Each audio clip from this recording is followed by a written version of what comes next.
tell them that you just simply go on the internet, you go to the YouTube page, and you type in Sugar City Morning Show for the date, and then the date that you would like to see. If you'd like to see yesterday's program, you very simply type in May 15, 2017, and as easily as that, you'll be able to see it.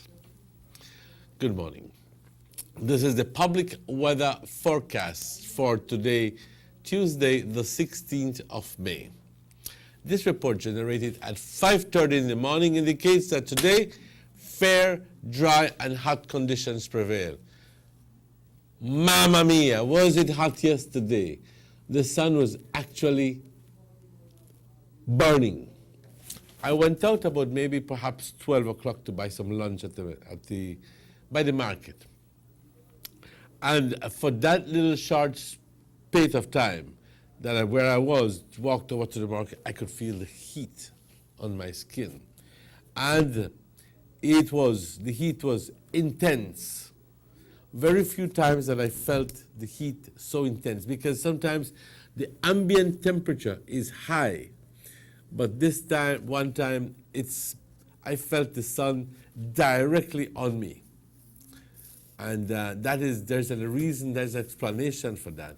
The sun is directly over us. It's directly over the Tropic of Cancer, and it's directly justo sobre nosotros.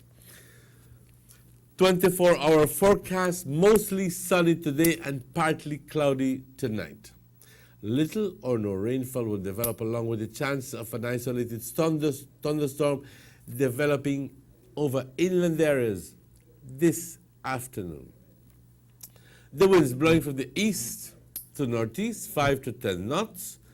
The sea stayed slight to light chop. I saw a picture of the sea in Corozal yesterday. It was almost mirror-like. There was no movement. It was beautiful. It was beautiful.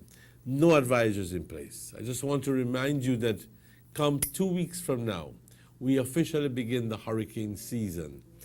And you need to begin to do work on your hurricane plan. Don't not tell me kaya to Boca Manuel. No. It's a fact that we begin the hurricane season the 1st of June. And we have had situations in years when, as early as June and July, we've had tropical storms, and even hurricanes, which dump so much rain, and that it causes devastation. We've had tropical storms in the past, I don't remember the names, but these tropical storms dumped so much rain that it caused death of livestock and stagnation of water, which meant that the crops were rotting on the field and people were isolated. It's a hell of a situation when you have these storms that just sit over you and dump all the rain. It would be something completely different if these would just move on. Like Saturday, I looked up right smack middle of the street when the storm it wasn't raining. And I just looked up and I was impressed by the speed that the clouds are moving. There were two systems, two layers of clouds. One was maybe even more. There were three maybe. The high cirrus clouds, then there were some cumulus clouds, and then there were these storm clouds that were passing so quickly. I mean, it was impressive how quickly the wind was blowing in that portion of the atmosphere. It was incredible. It's rare that you see clouds moving as fast. And well, they were low. So that's the reason why we had these strong winds.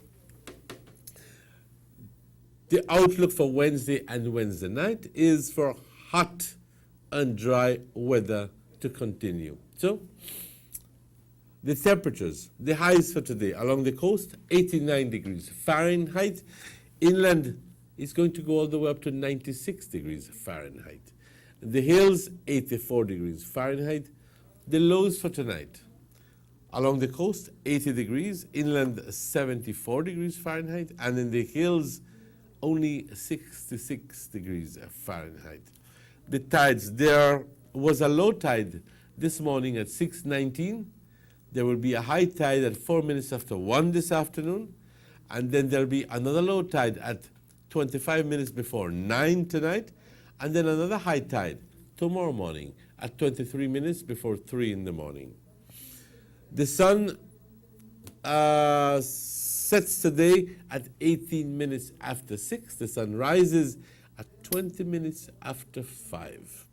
The moon sets today at 9:53, 7 minutes before 10, and the moon rises again at 11:05 tonight. And we want to thank Francisca Wellington for this information. And just quickly, folks, I will give you a little preview of what the 4-day forecast calls for, although sometimes these forecasts have been known to change last minute because, like I said, you cannot, well, yes, you can, but with some difficulty. But it's difficult to forecast all the way for Saturday because just the weather. That's just the thing with weather. It's difficult to forecast. There is no way that you'll have, well, nobody at this moment has these enough computers to run to be able to put in all the variants, all the surface, sea surface temperatures, the wind directions and so forth, so many variants to be able to correctly forecast the weather.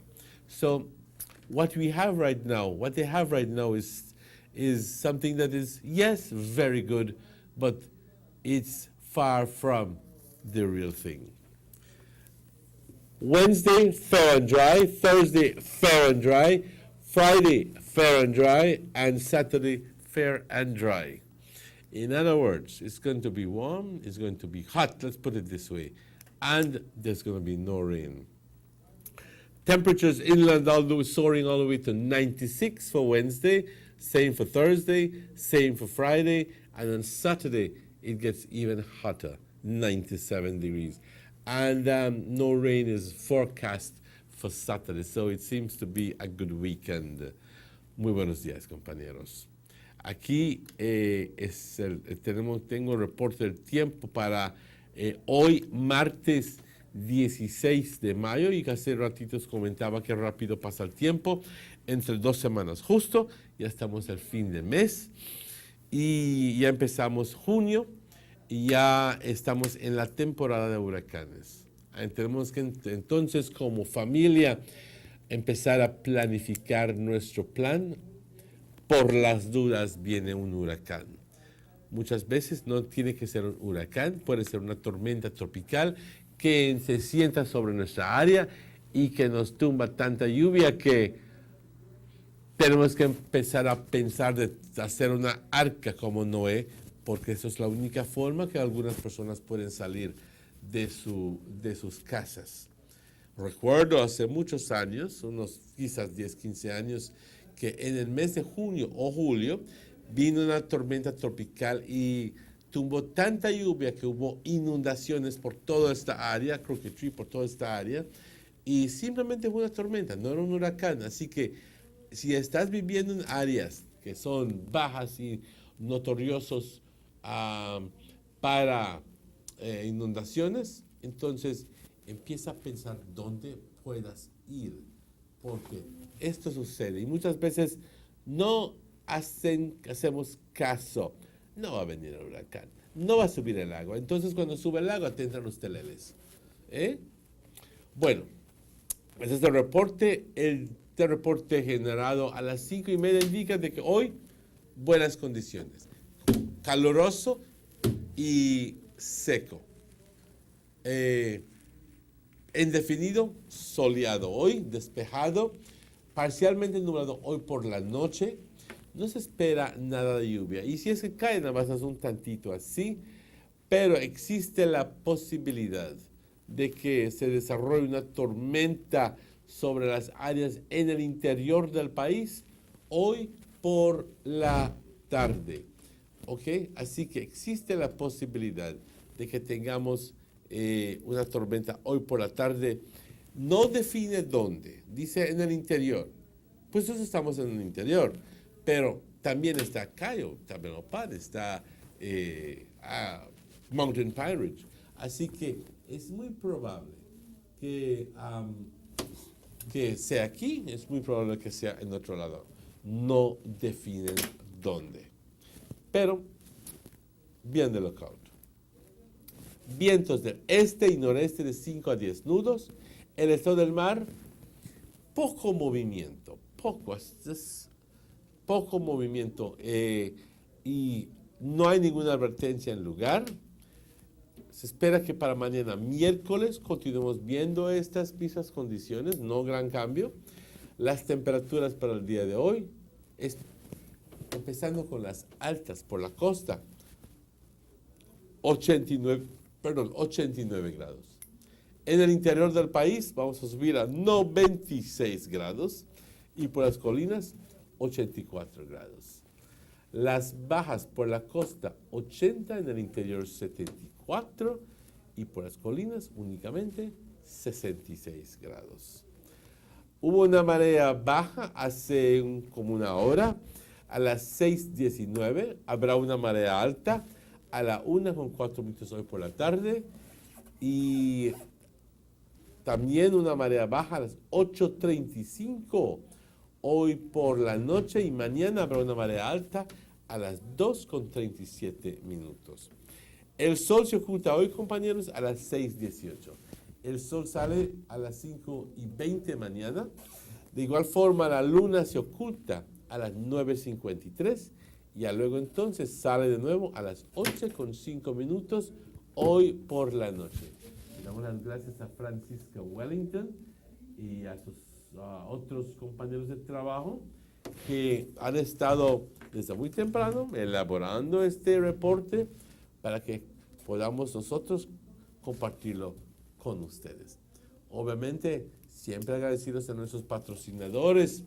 Hacemos mención de ellos porque nos contribuyen, les pasamos sus anuncios y siempre contribuyen a esta estación. El señor Eduardo Vega del Benque, el señor Germán Vega y el señor honorable Gaspar Vega.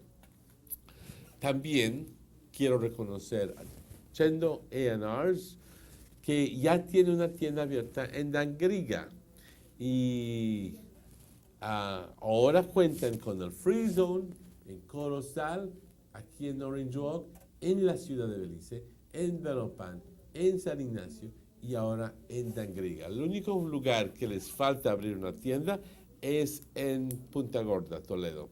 Y me imagino, conociéndolos, de que pronto lo abrirán también. Les deseo mucha suerte. Al señor Derek Gillett, donde puedes comprar buena carne, cortes de carne, y sabes, completamente higiénico y aire acondicionado. No vas a ver moscas volando por todos lados. No, eso no. Y la carne siempre fresca y buena. Visítalos, Derek Gillett. También quiero reconocer Carl Houston Memorial Hospital, Belize Tourist Board, Rapidito Loans. Me quedé con la boca abierta aquel día cuando vi que tenían unos anillos y muy bonitos, elegantes, muy elegantes. Sirva como un regalo para tu mamá. También había para hombres, para tu papá. Si es que necesitas comprar prendas así, te invito Rapidito Loans. Belize Tourist Board, Government of Belize Press Office. También quiero agradecer a Nortevisión por permitir pasar esto. Compañeros, son las 7:18. Vamos a tomar una pausa y luego estaremos de vuelta con ustedes tan pronto estos anuncios. Vamos a esa pausa.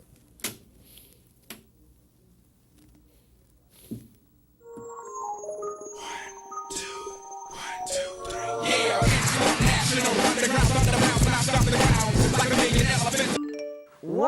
50%? Sure, not much wrong, but the one who do it so. Dude, relax. I thought no data hang apps. If you want to do them things, Digicel have bigger and better data plans we need to look into. But I can't help it. Digicel 4G LTE so fast, I just want still. I feel you. You could go to data usage in your phone settings to easily monitor the amount of data each app is using on your phone.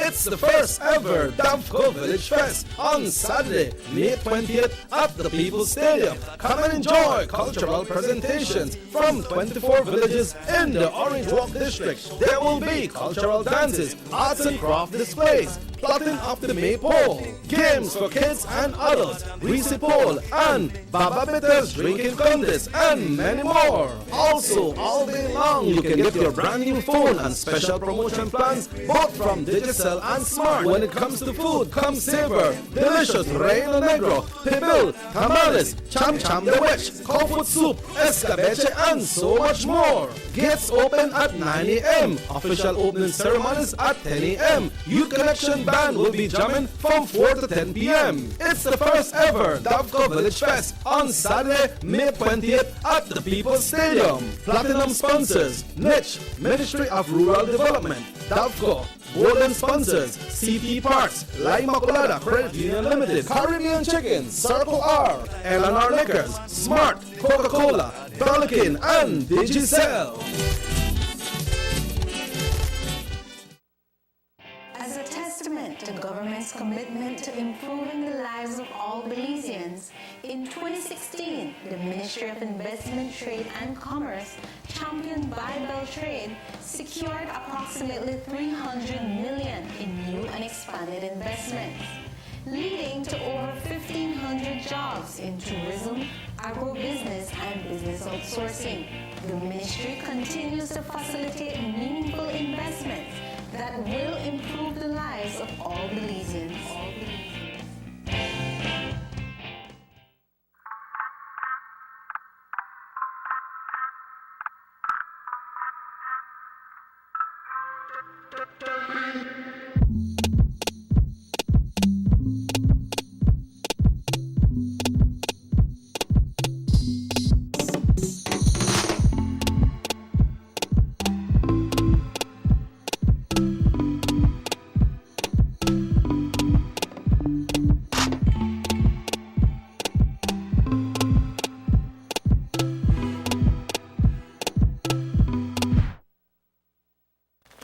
Music is not what I do. Music is who I am. I keep up with what's hip, what's hype, what's now. With my Digicel 4G LTE Advance, I am way ahead of the game. No data in the region can keep up with Digicel 4G LTE Advance. Digicel 4G LTE Advance offers 5 times the speed, 5 times the rush. You feel me? The trumpets blow.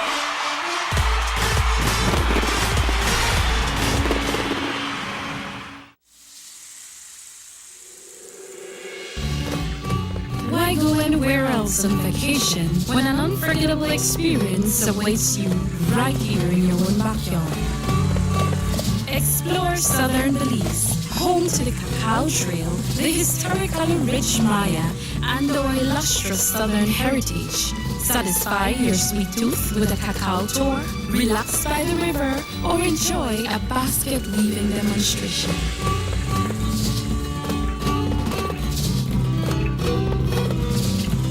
Stop in for some delicious southern food. Come and enjoy some good old-fashioned southern hospitality. Belize, where you can discover how to be a Belizean traveler.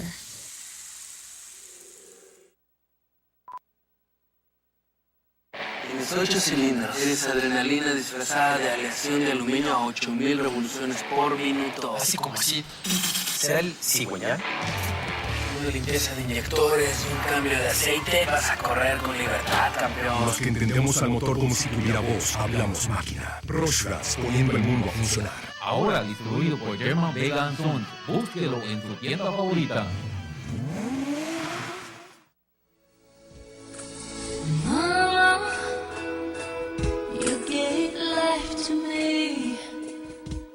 blessing of a mother is the most divine gift. She who is the light of our eyes, she who is full of grace. Oh, sacred is a mother that makes our hearts full of joy. Thank you, Mother. Everything I owe it to you. Thank you for giving me life. And yes, for this special time, we at Rapidito Loans extend a big thank you to all mothers for being nurturers of love, for being stronghold of our society, for giving us eternal love. And to give back to you from now until Mother's Day, we are offering 25% discount on our widest array of quality and affordable jewelry. Yes, you heard right. 25% discount. Come one, come all, and take advantage of this mega promotion. Surprise your blessed mother with that special gift. A valuable gold piece that will last a lifetime. A precious and genuine gift that she deserves. Remember, 25% discount on all gold jewelry from now until Mother's Day. You can visit us at number 2 Belize Girls All Road in Orange Walk Town. Wishing all mothers a blessed and joyful Mother's Day. Rapidito Loans, your number 1 money lending and jewelry center.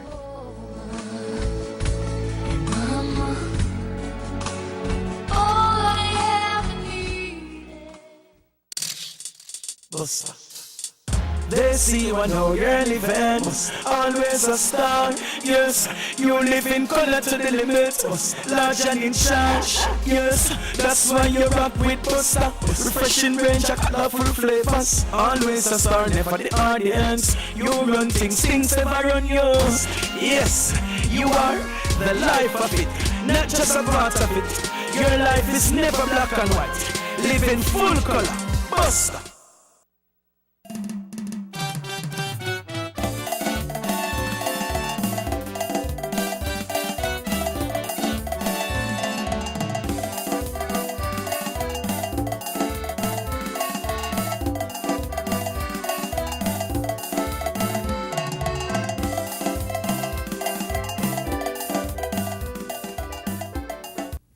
Welcome back to the Sugar City Morning Show. It's also my pleasure to welcome the one and only Chucky. Buenos dias. Buenos dias. How are you doing today? Boiti binafi namule. All right. I would imagine that means how you doing too, no? Yeah, no, I'm good. Good morning, Boiti binafi. Okay. You know? Some people will say, La tuya puedes do that. Yeah, la because tuya. I wouldn't understand anything. Yeah. What do you get? But it's a beautiful morning, Emmanuel.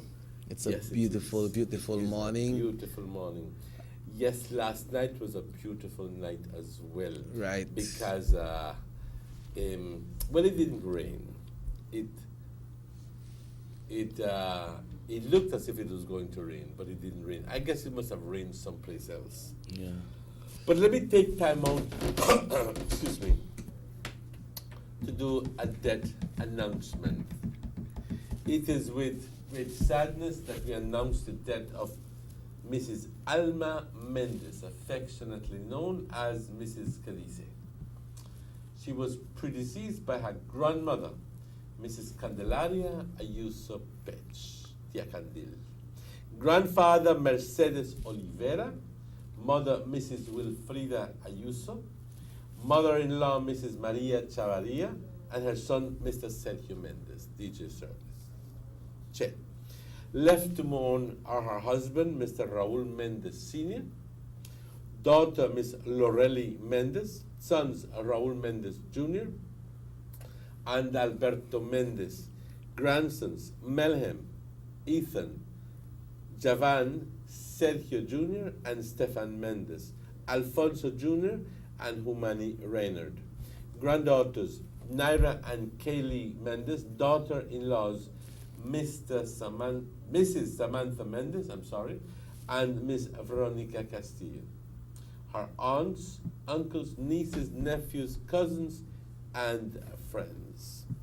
At this point, we cannot disclose any information about the wake because it has not been defined.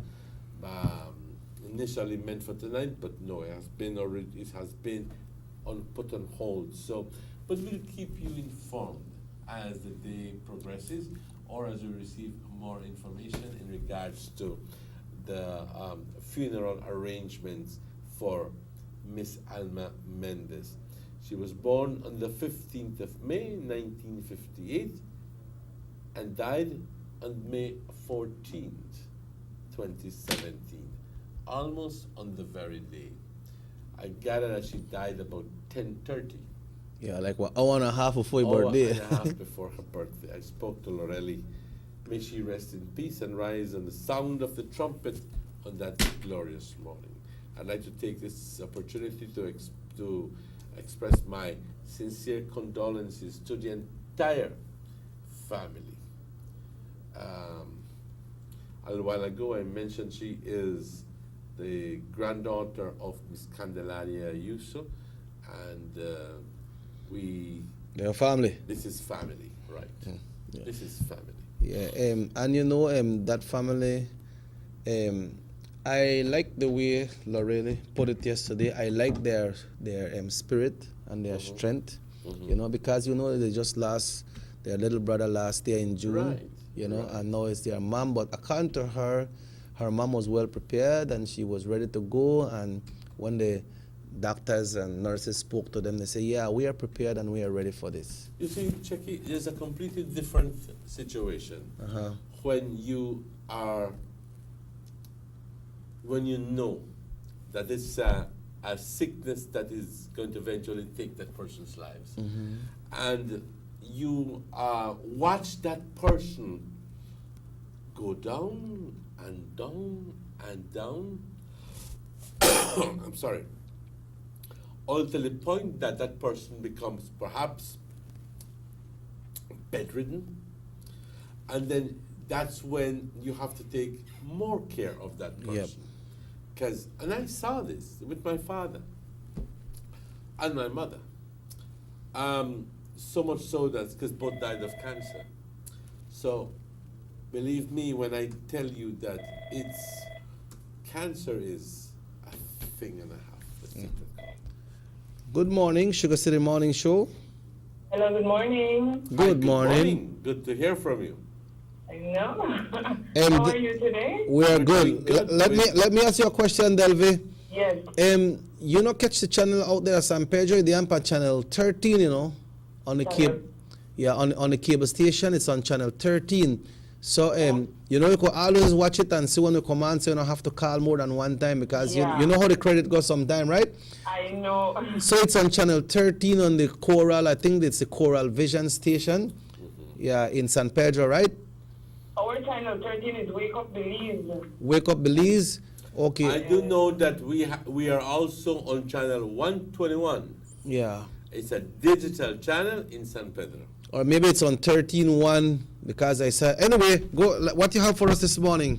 Okay. This one is entitled And Then What? And then what? Okay, make we hear then what then? Because who are you to look at me? Who are you to tell me what to do? Who are you to say anything to me? This is my life and there is nothing that you can do. But is it really? There was a time when only adults were reserved with somewhat authority to utter such questions. Now the younger generation has claimed the lingo with firm conviction. What happened to train a child in the way he should go, and when he is old, he will not depart from it? No, who out of the two is the parent? How does that even fit?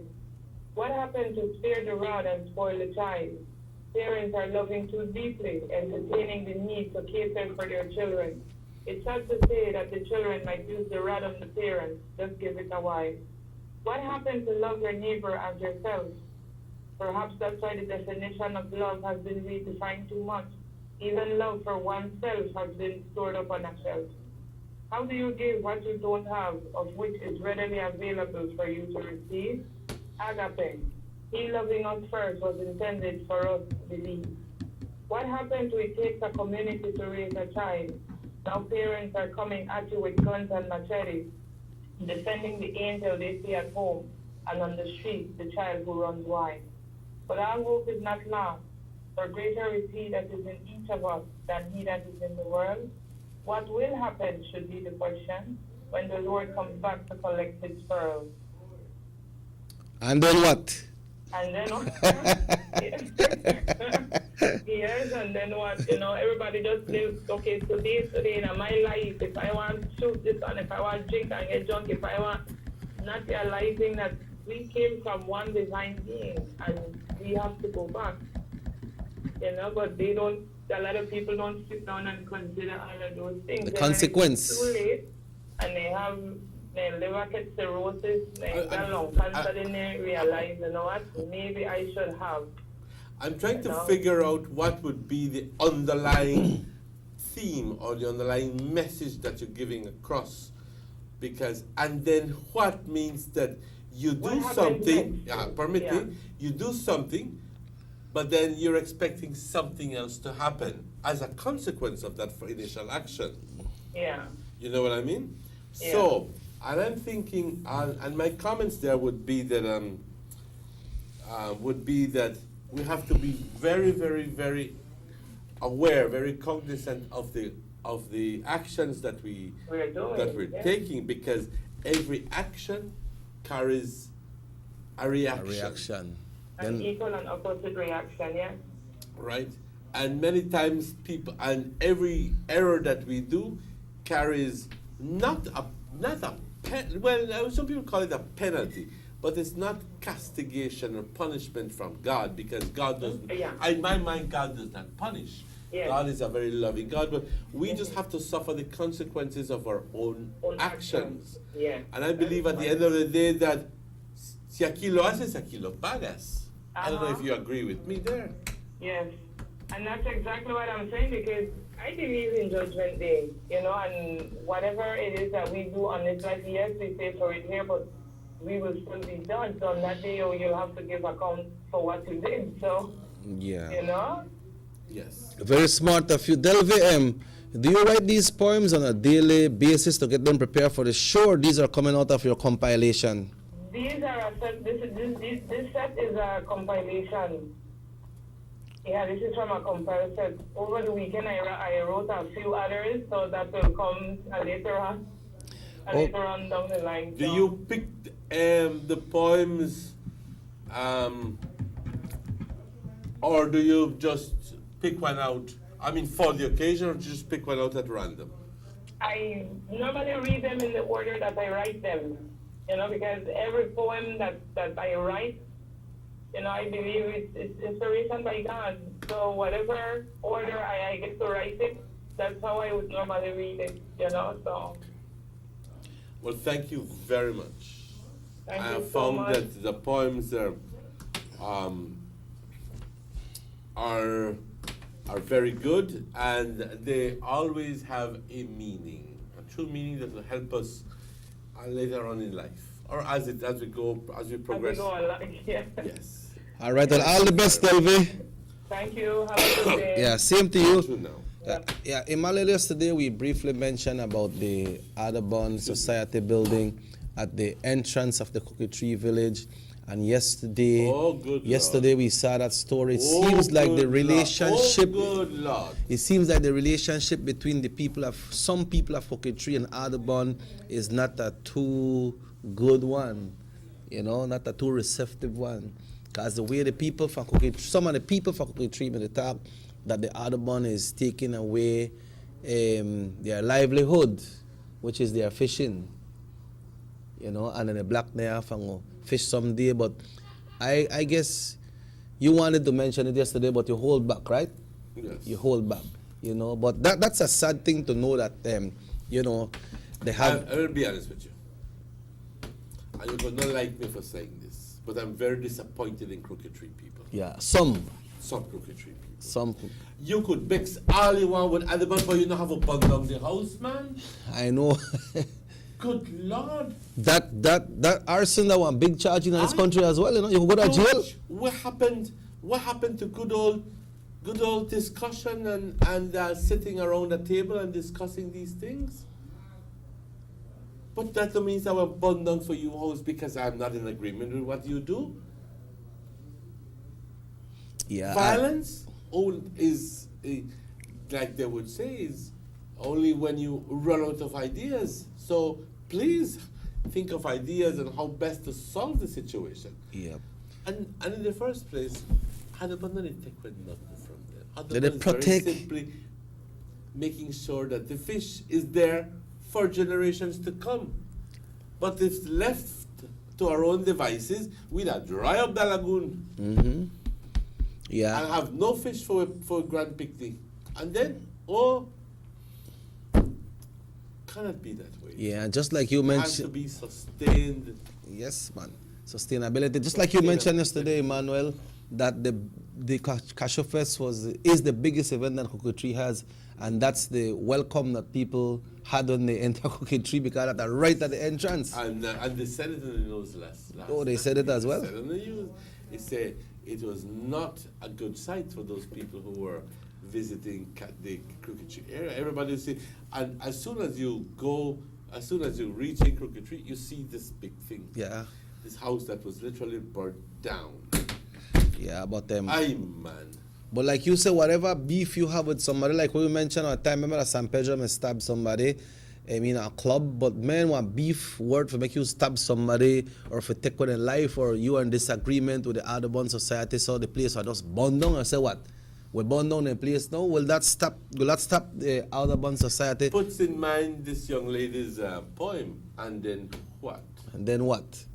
Yeah, because they might be wondering, okay. If anybody's found guilty of arson, jail. They're going to jail. They're going to jail. And somebody attacking up, pa? No, me said that he'll shake the match. Me only carry the gasoline. Yeah. Yeah. But that is something very sad that happened, and I never expect the people who attack the way they attack, but that after their mind, and that, you see, that after them believe in Emmanuel, they believe that the Audubon Society is taking advantage of them. That's their belief. That's why they attack that way. No, you are more privileged because your parents are from there and you there at Crooked Tree every ton. Why would they think that way?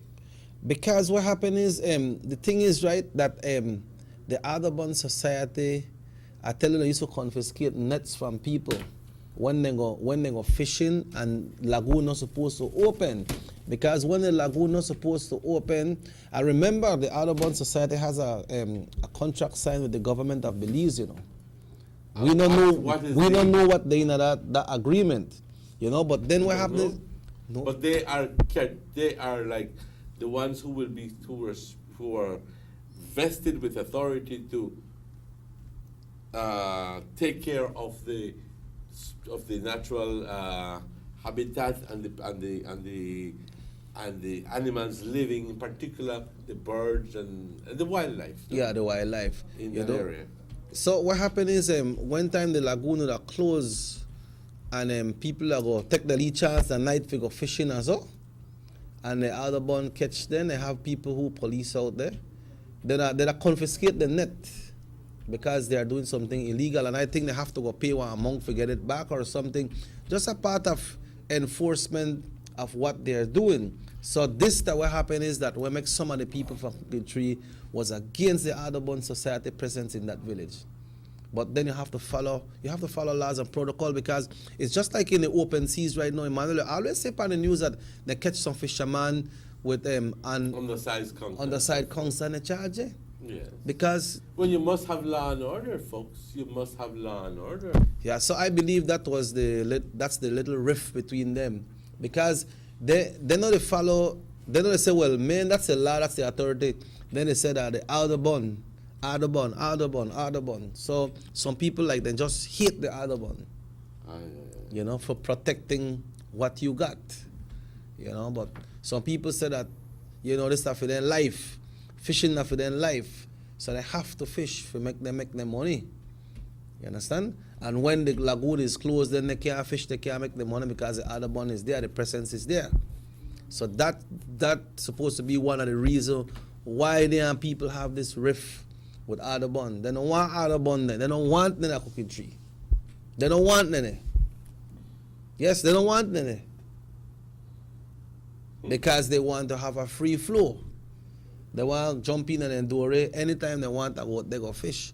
Remember, I'm going to explain to you when the Easter, when they come home, them had an open day for the lagoon. When the lagoon open, people go do them fishing and they catch them fish, then catch one lot. They catch enough that they could sell to people as well. But if that lagoon is open all the time, you think that sometimes the lagoon wouldn't get nothing. Because it had to finish out. So that's the situation, my brother. Sometimes you're tempted for people to have their way and suffer the consequences of their actions. But somebody, you know what I mean? Somebody will talk yesterday knows something, but I don't know who, but somebody knows something. Yeah, but what I mean is sometimes you're tempted. They say, well, if they don't want Audubon, man, Audubon is going to leave you. That's it. Rescind the law. And the way I want. The way I want. Yeah. The way I want. And let's see how long then the wetlands in the Crooked Tree Wildlife Sanctuary are going to be healthy. Let's see how long you'll be able to have fish in the water. Let's see how long you're going to be having birds in the area. Let's see how long the tourist trade is going to last. Let's see how long all of these little things. Yeah. So I'm not telling you because I don't know. The arrangement that you have with Audubon, I don't know. And I don't even know if perhaps Audubon is guilty of any indiscretions. I don't know. But I would believe in principle that Audubon is essentially runs a program that is very fair. I would believe that that's what it is very fair, and protects the wildlife and the wetlands in the area, as for you, not for them, for you, the living in Crooked Tree, not for Audubon, but for you and your kids and your grandkids and their kids and their grandkids. So we have it forever. But many times something gets the best of us, and we want to have everything our way. Make we fishing, and okay, where Audubon say, make we go there. And they can't tell we this is for we lagoon, and they can't tell we nothing. Yeah, you see, like when I used to live there, one time when I got to school right there, so they never had the causeway yet. So my man and my auntie, they used to fish in the morning to make you have breakfast with fresh fish. Then I go fishing 10 o'clock again, so midday you got fresh fish.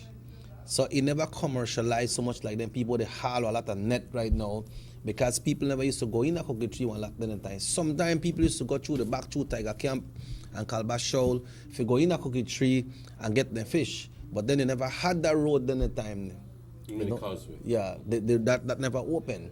So you used to have to, when you used to go to Crooked Tree, you used to have to go through Mascal, and then you come after Sand Hill and walk from Sand Hill and walk down that road, and then you holler for somebody for cross there, if you make them come. The late John Jex used to come and bring you across in a boat and charge you $1 or $2. So the lagoon used to open all the time. They never used to have this restriction on the lagoon but since the causeway was put up, then then the lagoon get dry. Sometimes the lagoon get dry, and then it dry up completely.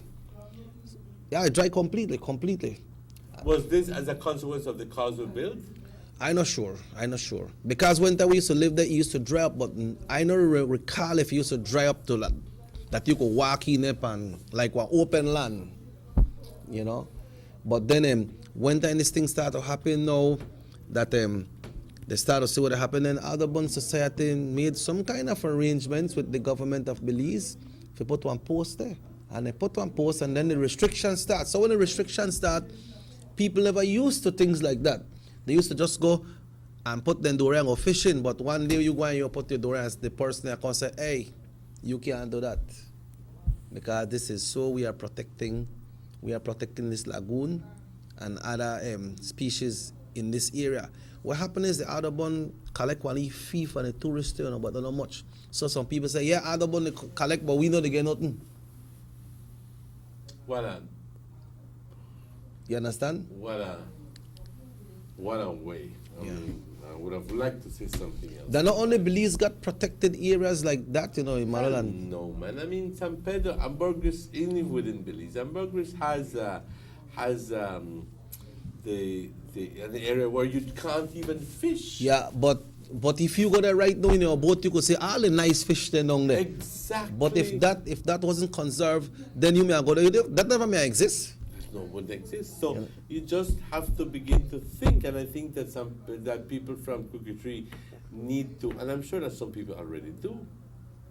We have to be made aware of the fact that we need to conserve and preserve the natural habitat, the wetlands, because if you don't, the jabiru, have you seen a jabiru? Jabiru, yes. Huh? Most people don't even know what a jabiru is, much less seen one. But we have one of the most beautiful birds right here. They're not, you can't see them all the time. Very few, because you only have like perhaps, because they're so big, you know the wingspan is almost 10 feet. Serious? Man, when that stork opens its wings, it is the bird with the widest wingspan in this hemisphere. It is a big bird, and the Cookie Tree wetlands is the natural home for the jabiru. That and the Lamanai area. I saw a couple of birds resting in their nest, and you think that was small. It's a huge nest because obviously the birds are big. You see the big ceiba tree all the way to the right, and then the big nest there. I remember we need to preserve. My late uncle Howard Nichols. You know Howard, right? Yes. He studied a lot about the birds, and he used to tell me that people come all the way from Europe, Emmanuel, just to do bird watching and go through the trails. He used to carry there for like 3 days. Then they not spend the 3 days back there, right? But they go and they come to Cookie Tree for watch birds, and that fall right in his category, because he's from Cookie Tree. So he know the area, and I have people from Cookie Tree who do it. I believe the late great Mr. Bertie Carr, which is Aaron's father, that died like a month ago. He was one of the pioneers when it came to doing trails and tours in the village as well. You know, but then that is no more because he's gone. But they still have other people who do it. But nobody not talk in favor or saying what's the benefit of having the Audubon Society. Well, I think that in they need to arrange a meeting with the residents of Cookie Tree and impress on them the fact that their presence there is necessary. Let's think about it, folks. Let's just think about it. If you don't put limitations to the fishing, then it's going to be just like other parts of the world where the fish is gone. And you know what's going to happen then? The birds are gone because they won't be able to feed off the lagoon, off the fish in the lagoon. So you're going to lose out on the birds, and then the tourists, because there are going to be no birders in Cookie Tree. So you need to maintain the law. Respect the laws. It's just the right thing to do. And it's not difficult to understand. Yeah. Well, I could hear what I come out, Emmanuel, because somebody attack. Yes. Yeah. Did you get the story, Claire, of the PSU president that they started a story on? I know Mr. Neil is being accused of being a racist. Yeah. And it's a very big union and important union, you know? Yes. And he is the president of the PSU. Yeah, Public Service Union. And Mr. Neil is being accused of doing some sort of cleansing of the PSU directorate or whatever you want to call it, because it's alleged he wants to get rid of some of the Garifuna in there. I Let's take Hello, good morning, Sugar City Morning Show. Hi, good morning. About the Crooked Tree issue, Mr. Usher, the village council gets deposit 10% of all the entrance fees that Audubon collects at the visitor center. So they do get all the tourists that come in. Anything that the rangers here collect, the village council gets 10% of everything they collect there. Okay, so the village definitely benefit in some way. Yes, it all depends on how the village council spends that money in the village. So, well, thank you very much for that piece of information. and you can ask the chairman, you can ask anybody. They get, and as far as I'm concerned, the account for that is up to date right now. And even for fairs and things like that, Audubon helps the village council with anything that they need.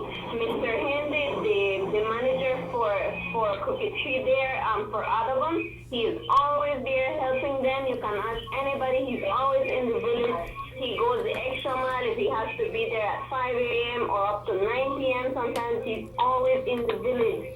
Yeah. And when it comes to meetings and so forth, the village council, the villagers are always invited.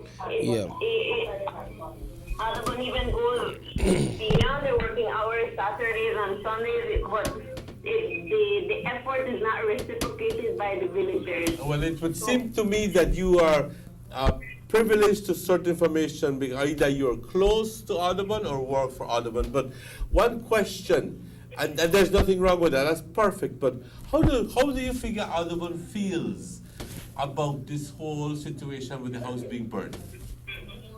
Honestly, I think Audubon feels hurted because, I mean, they go out of their way, Eduardo. I've actually seen it happen even for there's the recent fairs. They do efforts for the schools, they do gardens in the schools, they go and do presentations, they do summer camps for the kids to try to educate the people about how the wetland is important to them and to the entire country as well, because all the rain, everything that rains upstream gets dumped into Crooked Tree. So it's kind of like it's nature's natural shock absorber. So if the same villagers don't take care of this wetland, then everywhere, not only Crooked Tree will get flooded, but the entire river valley. So that's why Audubon tries to educate even from the small kids, because everybody knows that it's hard to change an older person's mentality. So they try to target the younger kids. I mean, there's summer camps, there's school programs, and this is totally free, you know. The villagers don't pay anything for these events. It's all covered by Audubon. Food, material, the people that work there, everything. The villagers don't pay anything.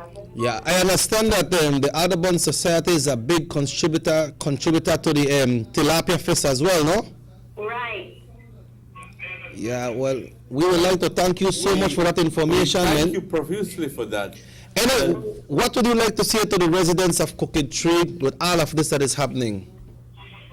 To just be open to new ideas. I mean, what Audubon does, even to try to hurt them or to try to cut down their livelihood, no, it's to help them, because if you go and fish today, you won't have anything left for tomorrow, and that's the main idea that Audubon is trying to bring to them. But I don't know, I think they just have to be very considerate and be open to this new idea. And it's not even a new idea, it's something that's been going on. And Crooked Tree is so important that it's even been recognized internationally by the Ramsar organization. So it's not only believed, it's something international. I figure that it's not all of the residents of Crooked Tree. It's only a sector within the community that is against the and I believe that it's a very short-sighted approach to the whole thing.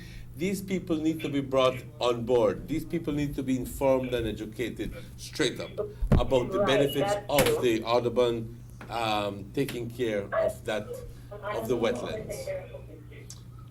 Thank you very much for your call. We appreciate All it. right, no problem. Bye-bye. See, Manuel. So there is a lot, like I mentioned, some people said that they don't get nothing out of Audubon, but this scholar, the amount of things that she mentioned that Audubon does in the area, they got summer camps, they have meetings, they go out of their working hours for meetings. When the people go out of their working hours, they don't collect nothing, you know, and then they have the Tilapia Fest, they have joined it, like the Tilapia Fest and the Bird Fest together, and Audubon put in a big contribution in that as well. They have meetings with the villages then, and the people, some people still not understand what they happen.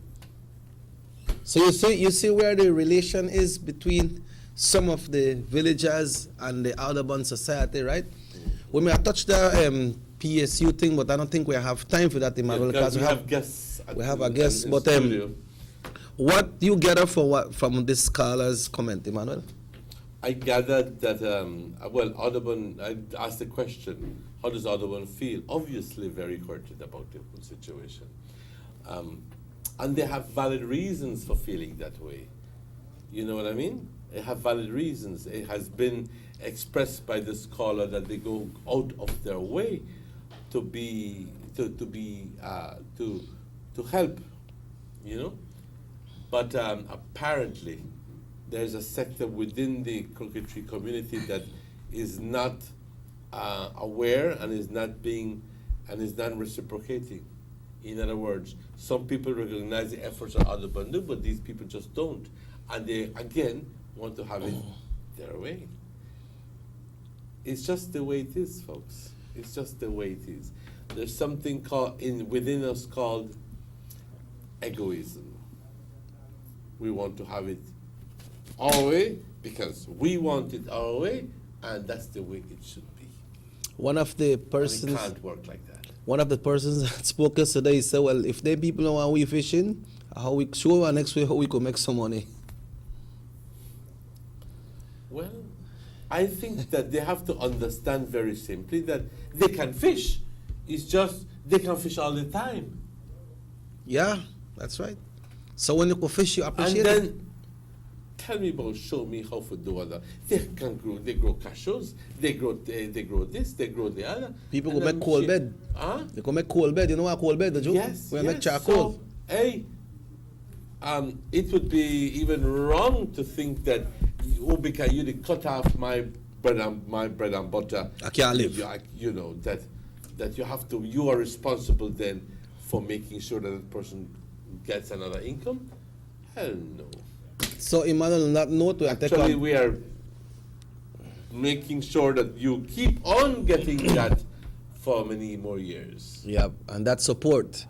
On another note pertaining, similar to this, I have invited Mr. Wilfredo Novello to come on the show tomorrow to talk about the tourism aspect in Orange Walk and to talk about how does it affect when it comes to the tourism sector, when the river gets contaminated.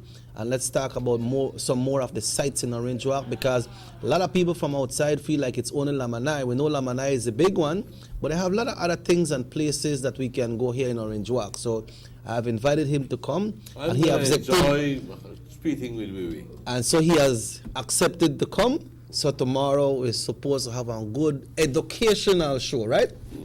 And guys, let's take a break at this moment. It's exactly 2 minutes after 8 o'clock. We do have a guest in the house, Mr. Dominguez. We're talking sports. So let's take that break, but we will be right back with you because I need any coffee too. And I see you tomorrow. Meet me at Costa when you come out. Oh, you don't lie. You tell me you may invite me for lunch Friday, I'll wait for you. Saturday, invite me for fish, nothing. You say you got me the cashew nuts, nothing. Boy, me gonna and I'm 2 o'clock Friday yeah, afternoon. But who has lunch at 2? And I say, that boy me there, well, that boy eat and gone. Tell I never left done for me. Say no, if I left done for you. You bring me cashew nuts? You asked to Mr. Burns? But I see the man, but the man made a demonstration after the cashew man. You know, so I never really. But I have to go back. I'll carry on going. Let's Another take a promise. break. We'll be right He'd back. make the perfect politician. We'll take a break, folks. We'll be back. Everyone told me I can build an empire, but they never told me what it entailed. I am always on the go. I take pride in providing the most reliable and efficient service. That's why I love my Digicel 4G LTE mobile data.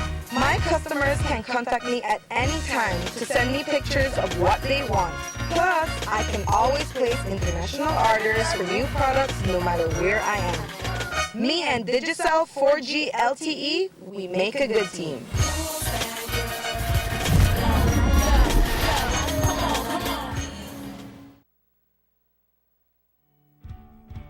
Across the country, development and transformation continue under this government. The new Guanacaste roundabout at the junction of the Hummingbird and the George Price highways is complete and one to be proud of. The George Price Highway is being rehabilitated from the Belmopan Junction to Benque Viejo. There will be a new baking pot bridge and upgrade of the Caracol Road. Also, the new Macal River bypass and bridge will be completed by March 2017. In the Belize district, the work has already started from the Hallover Bridge to the Philip Golson Airport, and funding has now been secured for the new link road to span the Belize River, starting from behind Gentrack and coming out at Mile 8 on the George Price Highway. A $40 million UK grant has been secured for the paving and the lining of the coastal road and construction of new bridges. Under this same grant, the Philip Golson Highway will be improved between Orange Walk and Corozal. This government continues to work for the development of Belize. Your vision, our mission.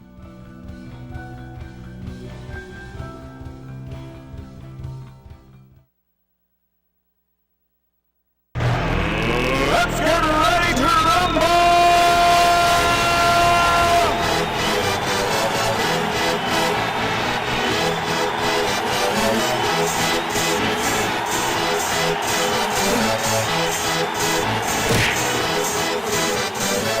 Y'all ready for this?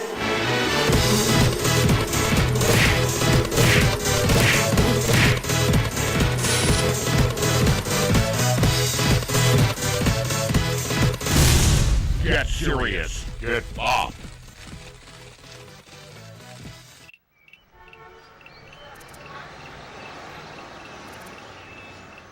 Everyone needs a getaway. Why not make it in your own backyard? Learn the history of your old capital.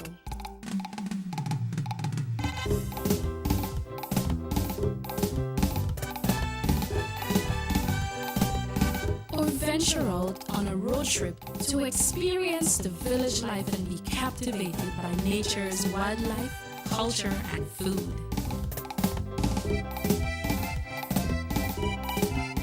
Belize, where you can discover how to be a Belizean traveler.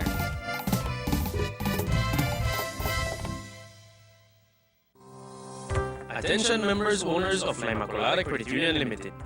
In our efforts to continue complying diligently with the regulatory requirements of maintaining our members' records updated as required by the Central Bank of Belize, we kindly ask all members owners to visit our offices and provide us with the following. 1. Your valid social security card or passport. 2. Proof of your address in the form of one original recent utility bill no more than 3 months old. Light and water bill preferred. If you are renting, leasing, don't receive utility bills, or your utility bills are in another person's name, the following documents will be accepted for confirmation of your address. 1. A letter confirming your address from the person whose name the utility bill is in, from your employer, from an alcalde or respective village chairperson, or from a judge or magistrate of the courts. 2. An original bank statement showing your address. 3. A tax bill. Or 4. A government-issued identification showing your address. Kindly ensure that your recent documents are delivered to us and updated no later than June 2nd, 2017, as our mandate is to freeze and report inactive accounts as well as accounts with outdated information to the Central Bank of Belize for further revision. We look forward to assisting all our valued members owners with this process to avoid disruptions in the delivery of our services to you. Your prompt compliance with the aforementioned is greatly appreciated. La Immaculada Credit Union Limited, your road to financial prosperity. Everybody wants a clean and healthy family. That's why they purchase the best food products and the cleansing materials. This time, we give you a bigger size of La Costeña products like the mouth-watering fried beans and the pasta sauce. And surely for your clean laundry, we have the breathtaking aroma of Ensueño Max Suavitel. Even your visitors will ask what you clean your floors and restrooms with. And you can boast it is the variety of Pinol products and Sultan muriatic acid now in 900 milliliters. And much more for the best prices only at German Vega and Sons Imports. We serve you at number 5 San Antonio Road, Orange Walk Town. You can even call us at 322-3625 or 322-2672. Or you can even send us a fax at 322-2571 or email us at germanvega@btl.net. German Vega and Sons Limited, because we care for you.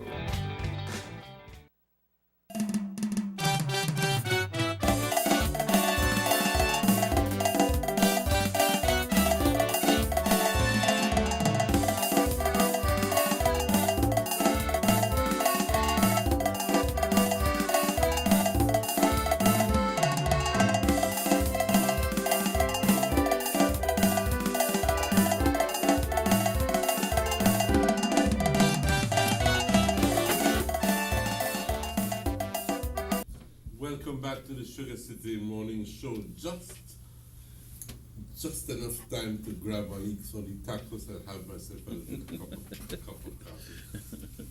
But during that break, I was chatting with the invited guest, and somebody who figures prominently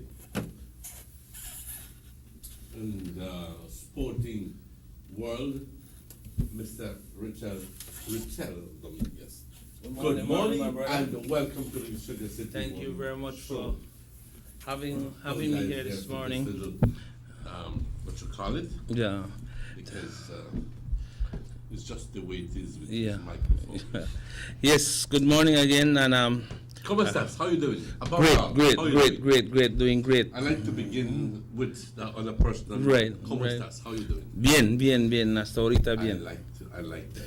Yeah, yeah. Sports, as we were saying, is one of the unifying forces within a community, especially for the young people, and who participate in the games, but also for the men and the women who are the fanaticos, who are the followers Of that great sport. You know what I mean? So I gathered that in much the same way that there has been the Vegas Cup for the past years, now there is the Aragon Christmas Cup. And there's the Lupe Cup in the south. And there's a Lupe Cup in the south. Yeah. And I gotta know that there's going to be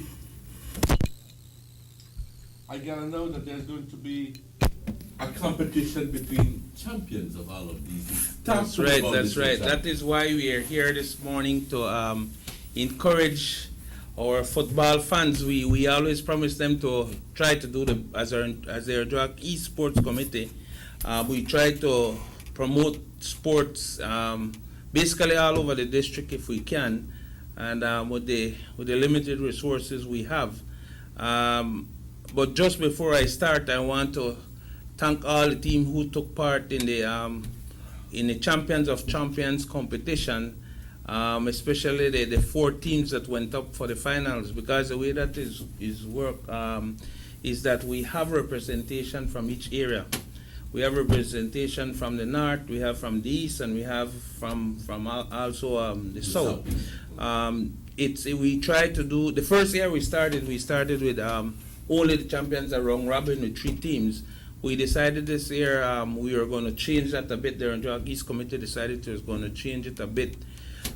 We did it with the first and second place of each division, and each team played each other so that they could have a better result to play. But I want to say that the teams that played played their heart out, because especially for the 4 teams that reach the finals, which is Carmelita, Progreso, United Ballers, and the other teams. How many teams were in the Christmas? There were 6 teams in the competition. But we had a real good competition, because what happened is that the teams played almost the penalties to come up with who was the champion. So that means that they must have been drawing right or winning one by one. Well, whatever. Well, very small right. It was one team scored, the other team came back, scored, then the other team, they held out for the whole 90 minutes. It was really truly a competition to watch, and I want to again thank the teams and thank the fans who came out. Where were all of these games? All these teams are held at Louisiana, or home base for the Oregon Esports Committee is Louisiana. That's our home base. That's where we play out of.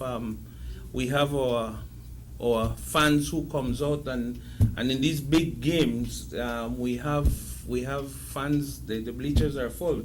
And this is government owned. Right. So we also do through the committee we do a little bit of basketball, which we're looking at to start off also. But this committee has been working, and it's a committee that has been in existence to do sports for the East and do sports the greatest we can. What is the trick that you guys are doing that keeps you alive? Because I see other committees were lasting only for the 6 months or so, where they're going to have their competition. After that, boom. What you happened? Never hear of them again. What keeps you going? What keeps us going is that as we are finishing up one competition, we plan. We have a calendar. We don't just do competition. We do a calendar for the year, and we set goals that we should be where we should be at certain time. And that is what keeps us going. Because if you don't set a calendar at the beginning of the season, then you're not getting where you're supposed to go, because then you're just going to pick up where. So there's always a view for the future. Right, there's always a view for the future, because what we want to do is basically promote football, where we can get scouts into the district and have them look at our players and see where they are to move up to other teams and keep that sport alive within the East.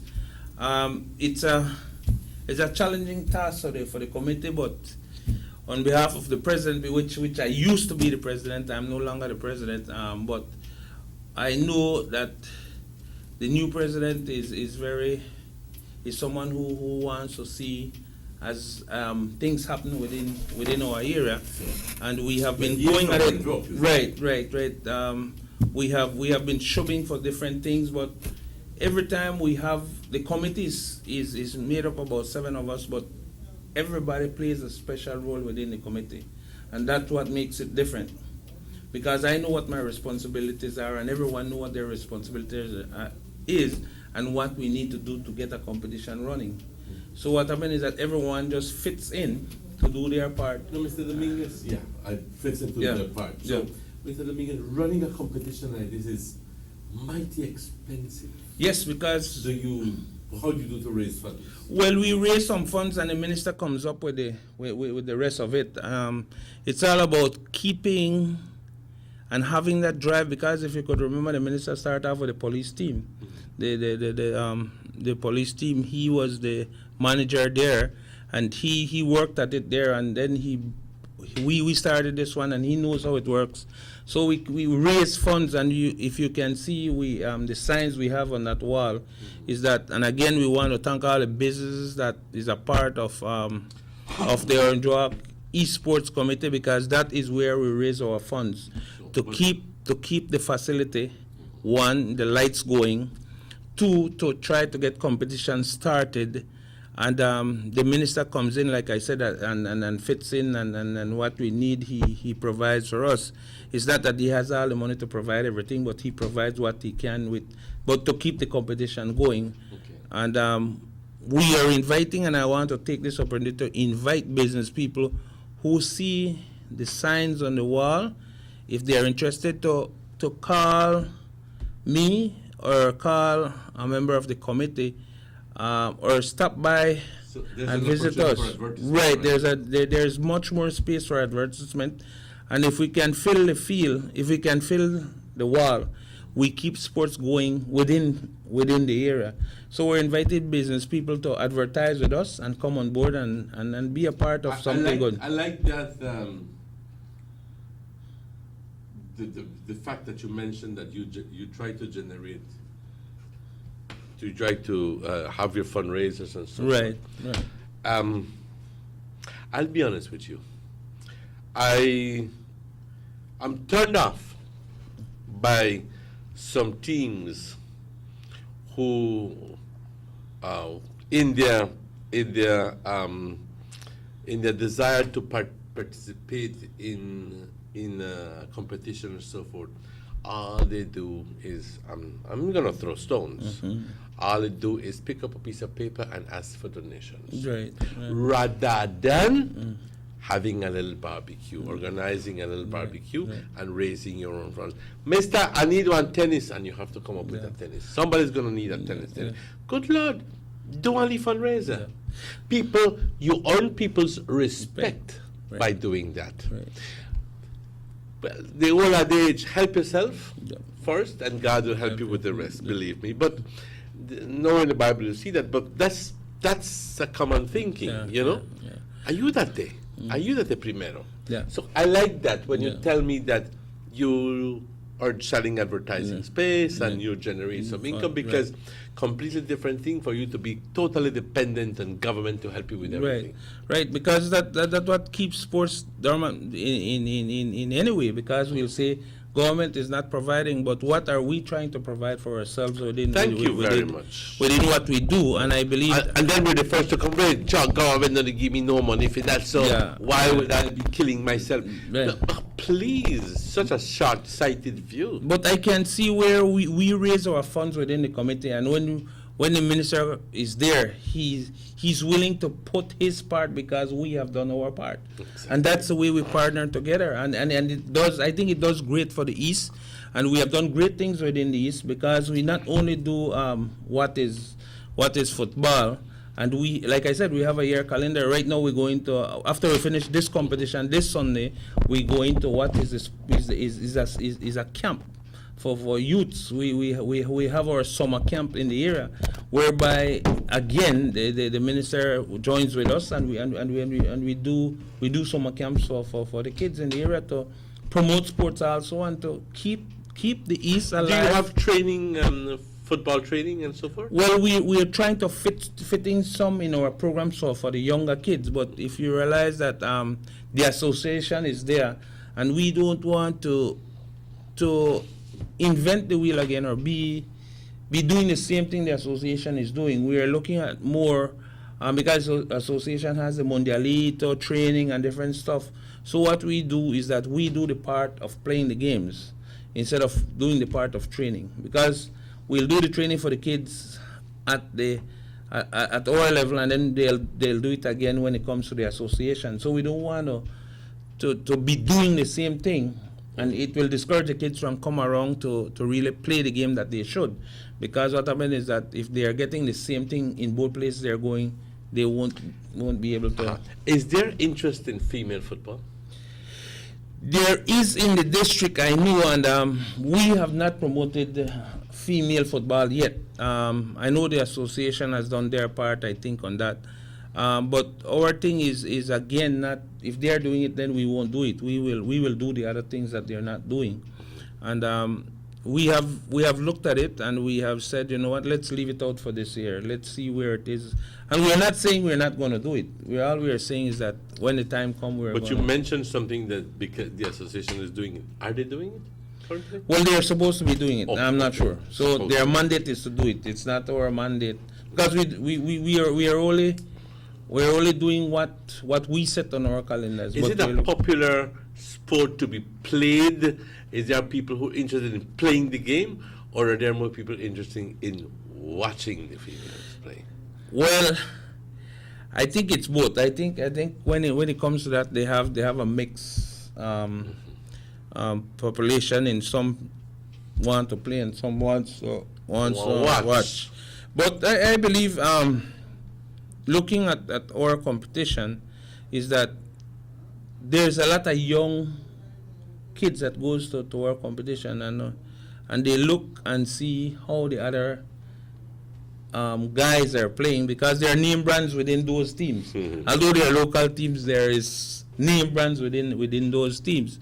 And what happened is that we invite all the schools to come out because we don't charge kids. And what we normally do is leave some tickets at the school in our area so that the kids can get a ticket and come to the football game.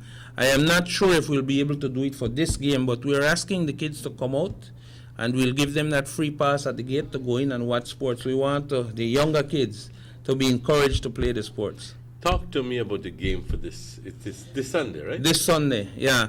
This Sunday we're having a major game. It's a game that we promise. Like I said again, we promise at the end of the competition that we'll take the team that wins and basically have them play with a team from the FFB, which is Verdes this time. Last time we played Bandits. This time we are playing Verdes. We want to ask the general public to come out, and they're playing with our champion, which is represented from the north, which is United Ballers, and kudos to them that they won the competition, and we want the general public to come out. There is music, there is food, gates will be open at 2 o'clock. We want you to come out. Remember, Monday is a holiday, and that is why we're doing it this Sunday, so that you can come out, bring the family out, come and enjoy what is good football. Come and watch football at its best, because that is what we try to promote, the best in football. Okay. And after we have the champion, then we need to take them to the other level, which is bringing in a team which is in the major leagues to play with them. So that is what we're doing this Sunday. The cost of getting in is $8. We'll have to provide food, and it's not to make any money. It's just that we do it so that we can pay for to cover expenses for the teams coming in, because you have to feed them, you have to house them, you have to transport them, and both teams will have to do it with. And it takes a little cost, and I want the general public to do that. The cost we charge at the gate is used to pay the police officers, to pay the referees. In fact, most of the time when we're finished, in other words, they're not about party with your money. That money, sometimes that money isn't even enough, to do it. But we do it because we love sports. In the next segment, because we're going to have to take a break now, I want you to run through all the different competitions that we had to show how United Ballers ends up being the champion. Sure we can, because that is our job. Let's take that break, but we'll be right back with Mr. Richard Dominguez. Let's take that break.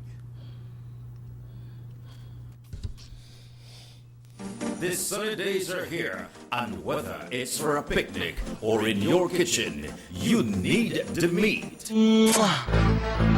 Gillette's Meat Shop proudly offers a variety of juicy cuts, such as processed meats, ham, bacon, salami, longaniza, and sugar cure ham, just to mention a few. Enjoy our meats in beef, pork, and mutton. So for that healthy cut your family enjoys, visit us at number 18 San Antonio Road in Orange Walk, from Monday to Friday, 7 a.m. to 12 p.m. and 1:30 p.m. to 6 p.m. Saturdays, 7 a.m. to 12:30 and 3 to 5 p.m. Sundays, 8 a.m. to 11:30 a.m. Place your orders at 322-3486 or 322-2175 or even 610-4061. Send us an email at DerekGillett31@gmail.com. Gillette's Meat Shop, fresh and processed meats. Ay, qué rico.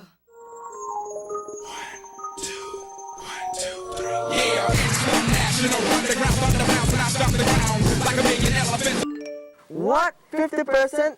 Sure, not my strong, but the water to do pan it so. When I just did,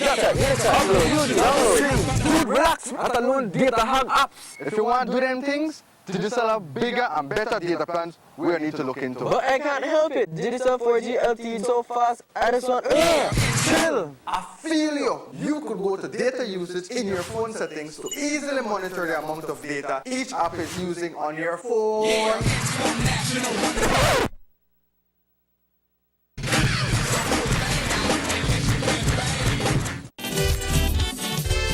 It's the first ever Davco Village Fest on Saturday, May 20th at the People's Stadium. Come and enjoy cultural presentations from 24 villages in the Orange Walk district. There will be cultural dances, arts and craft displays, plotting of the maypole, games for kids and adults, greasy pole, and Baba Bitters drinking contest, and many more. Also, all day long, you can get your brand new phone and special promotion plans both from Digicel and Smart. When it comes to food, come savor delicious Reino Negro, pibil, tamales, cham cham de witch, cow foot soup, escabeche, and so much more. Gates open at 9 a.m. Official opening ceremonies at 10 a.m. Youth Connection Band will be jamming from 4 to 10 p.m. It's the first ever Davco Village Fest on Saturday, May 20th at the People's Stadium. Platinum sponsors, Niche, Ministry of Rural Development, Davco.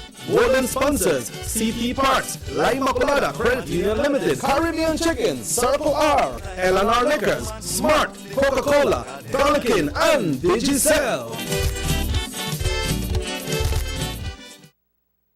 As a testament to government's commitment to improving the lives of all Belizeans, in 2016, the Ministry of Investment, Trade and Commerce, championed by Beltrade, secured approximately $300 million in new and expanded investments, leading to over 1,500 jobs in tourism, agribusiness, and business outsourcing.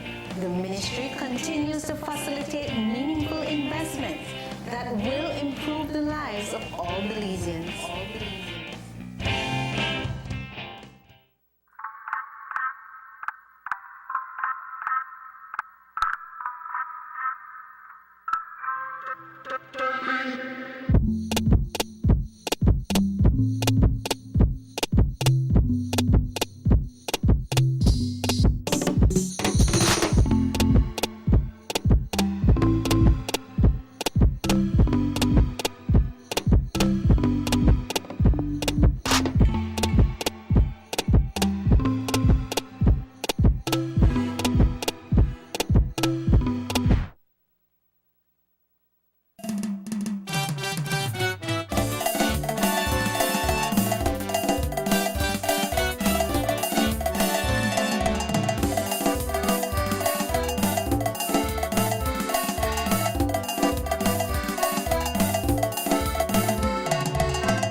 Welcome back to the Sugar City Morning Show.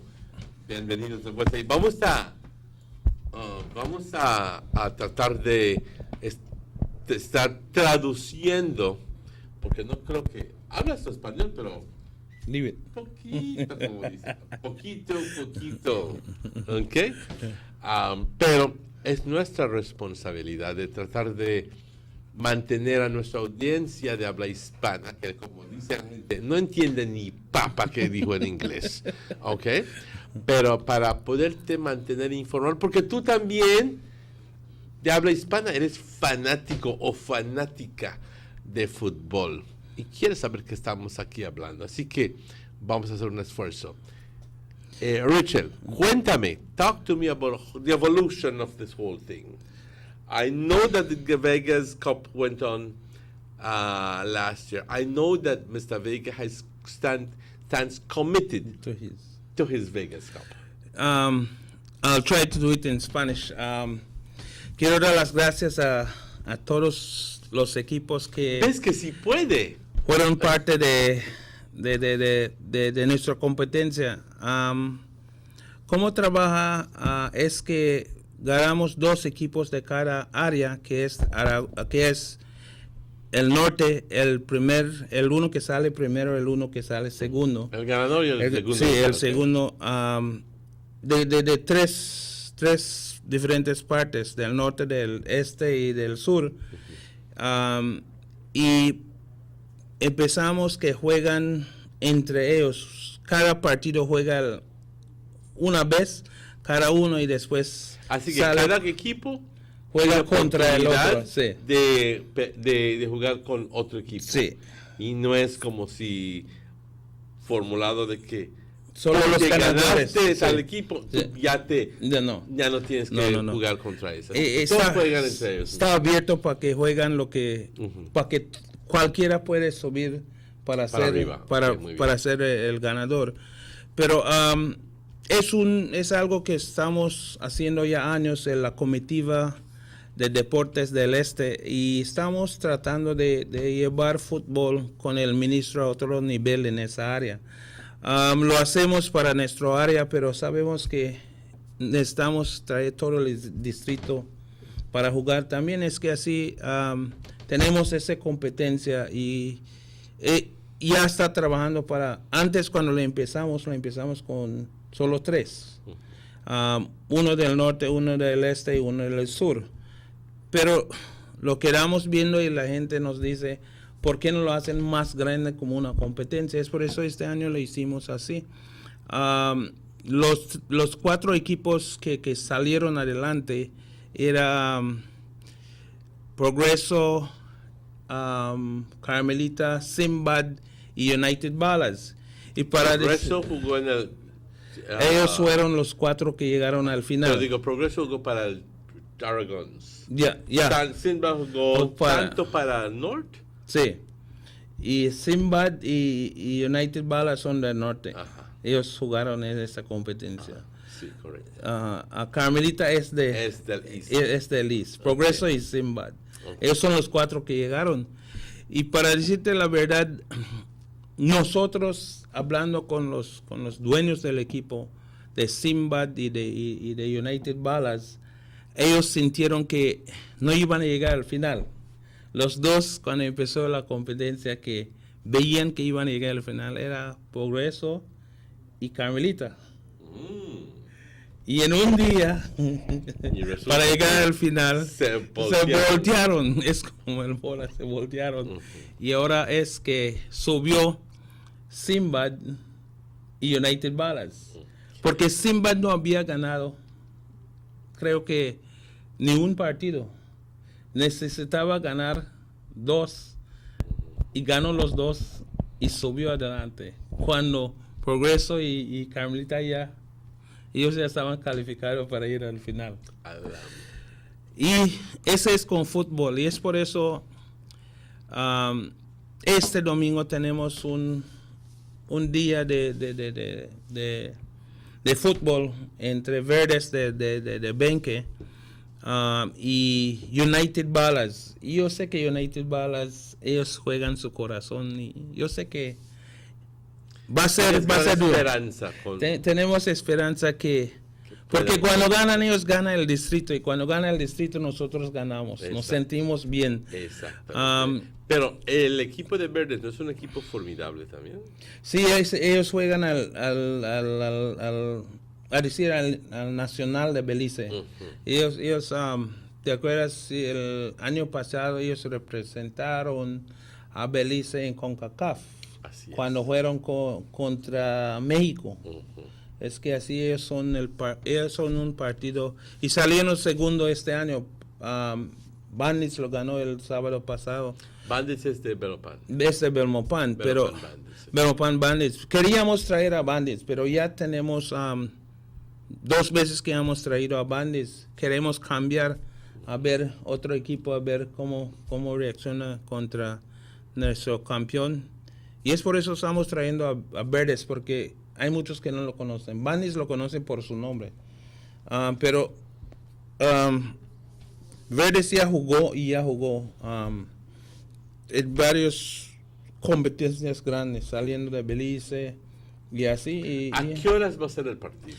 El partido empieza a las 3. Las portadas van a estar abiertas desde las 2 de la tarde para que vengan, tomen su asiento y esperan un buen partido a las 3:30. vamos a tener el bar, vamos a tener ahí va a haber para comer, va a haber el bar, va a haber muchas cosas que vamos a hacer al halftime giveaway, porque siempre damos un regalo al medio tiempo. Pero si te gusta el fútbol, sale el domingo a gustar de un buen partido que va y grita para United Balas, que es de nuestro distrito. Es But que así, United Ballers already has a following. yes, United Balas has its fans, and that is why I'm asking for all the fans to come out when it comes to United Balas. And we are asking Simba to bring out their fans. United We're asking... Ballers is from Otrobenke, huh? Yes, it's Kasho, the guy. Yeah, Otrobenke, yeah. Otrobenke. Yeah, so we're inviting even the other teams to come out and bring out your fans, bring out your football team to watch a good game play. We want to give you the best this weekend. And don't worry about Monday. Monday is a holiday, so we want to make it big this weekend. Yes. And and if you live outside of Orange Walk, well, this is the perfect reason to come to Orange Walk. But come to Orange Walk from Saturday, so you can enjoy the Davco Village Day. Yeah. And have Cahoon cabbage and eat cow food soup and eat relleno and escabeche and pibil. Yeah. And then next day, you can stay. You stay overnight, and then you can visit the St. People's Stadium, and you can be a part of the Champion of Champions of the visiting Verdes team, the match with the visiting Verdes team. So, a valid reason to spend the weekend here in Orange Walk. More than valid. There is more. There's a lot happening this weekend, and it's going to be I think it's going to be a good weekend to be. Are there horse races this weekend? No, there is. Yes, I think there is horse. Or what did happen last week? Last week. This week it's Davco, and then I think it's only our game that is pending for this weekend. But we want to invite everyone from the east, everyone from north, everyone from south, come out. We are really inviting the people from Crooked Tree and the surrounding villages, even down to San Pedro, come out and come to Orange Walk to watch a good football game this weekend. So we're inviting each and every village, every town to come out and come to the Louisiana football field to enjoy football being played with our best guys from the north and see the best from the west. Exactly. So it's the north against the west. Okay. One quick question, and perhaps it might seem unfair that I'm asking you, but I just want your opinion here. What happened to the Lupe Magana Cup? I always thought that people from San Felipe and Gaspar Ridge and Trinidad, they were good football players, no? Yes, well, what happened? It's not about their ability or their inability to play football that explains their absence, but is it perhaps some sort of logistical problem that they have within, or is it lack of? I don't know. Well, what happened? Tell me there. You'll have to understand that some of these teams uses the same players, right? So what happened is that if you're playing in a competition, so you're telling me that some of the very same players from the south are already playing in teams. Well, that exactly in our area, but we had a problem with the south this year because there was another competition going on there. And there were players, the team was already broken up, that this one left to play with that team, that one left to play with another team. And that's the sort of problem that I believe the South suffers to not being able to keep their teams together. It's unfortunate, but I think it's something they can work on and get it corrected. Because if you look at it, these guys love football. Most of these players love football. But what happened is that they move around a lot. They don't stick with a team for too long. They keep on moving into, because you see someone playing with Simbad this time, next time you see them playing with United Ballers, next time you see them playing with Progreso. They move around, players move around a lot in the competition. Do you see outstanding, will there be some sort of award for outstanding players, or I think that, and I don't want to put you on the spot there, but maybe sometime in the future. Well, can you do some sort of recognition for, say, the best player from Sinbad and the best, most valuable player from this other one? We do that. Are these things done? Yes, it's done after each competition. We assess where we are, and we give out to the best goalkeeper, VIP, best valuable player, and then we give out to the best defense. In each competition, after we're done with Aragon's Christmas Cup, we do that. Then when we are done with the champions of champions, we do that in giving out trophies and medals. And then we do it again when we are finished. We had a competition that we used to run, which was the East competition, which was only teams from the East. But what happened, it limited us, because if you're not living in the East, you could not play in the competition. So what happened, each villager will bring out their team, but they would want to be strengthening up with other guys from other teams, because each team want to win this competition. Right. Just let me ask you a quick question there. The Aragon's Christmas Cup is not limited only to the East. No, it's not limited to the East. It's not limited. And what happened is that, and because you asked, that competition has grown to be a very big competition. And that competition, the minister does over $10,000 just in prizes. And then we'll have to run the competition. $5,000. Right. It's almost it's a well, big pretty much competition. like the Vegas Cup. Right. But we work together with him, like I said, and it has worked out so far, and I think it's going to be live for a very long time. That competition will be starting in September. We'll do this last competition, go into our summer camp, and after we're finished with our summer camp, because the committee does not rest. So what happened, right after that, we're starting preparing for the Aragon's Christmas Cup. So it's a cycle we go through. After one is done, we start preparing for which means that the Vegas Cup should be starting. Right, in the almost same time. What we're trying to do this time is to find out when the Vegas Cup is running, when Lupe Cup is running, because like I told you, the players move around. And sometimes if your team is losing in a competition in one area, then you move to another area to play with a team that is going to win in the area. I do believe that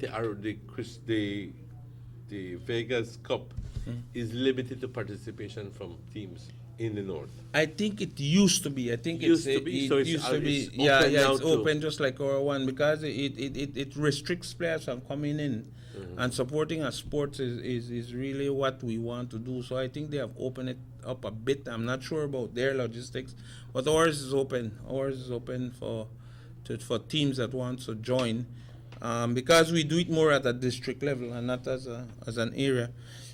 And Aragon's Christmas Cup has been working for us, and again, it's been 3 years, 4 years? It's been 4 years since we've been running Aragon's Christmas Cup, and I think all the players look forward to it, to be a part of it, and we are glad that we have the sponsorship both from the minister and the public in getting the competition running and keeping it running, and it's something a lot of businesses.